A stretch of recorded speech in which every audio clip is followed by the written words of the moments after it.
Like it or not, virtual reality is coming. It's all anybody could talk about when I was at South by Southwest in Austin this week, and I hear from my friends in California that it's the hot topic of the Game Developers Conference too.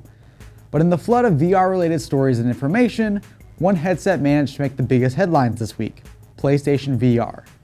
Sony announced on Tuesday that their VR headset, which was referred to by the name Project Morpheus for a while, will launch in October for $399, making it the cheapest virtual reality experience of its type to be announced so far.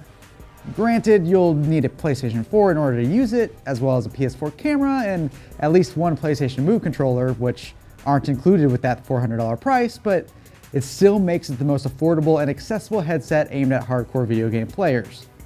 Sony says that more than 160 games are in development for PlayStation VR, and that more than 50 of them will be out by the end of the year. If you're looking to afford all the fancy VR tech on the horizon, you might need to search for some treasure.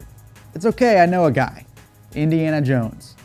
Disney has announced that a fifth Indiana Jones movie will be hitting theaters in 2019, but the bigger news is that Harrison Ford will be reprising his role as the iconic archaeologist. Series director Steven Spielberg is also returning, which should be amazing news, until you remember that both of them also returned for the Crystal Skull, and we all know how that turned out. Hopefully the Disney magic will help Indy 5 be more like Star Wars The Force Awakens and less like The Phantom Menace.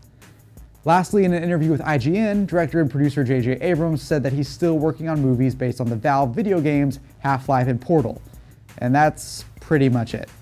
He said that there are writers working on the stories, but there's nothing new to announce. Not too surprising, but since this is the guy who managed to make a good Star Wars movie, maybe he can manage to produce something great from these highly respected series.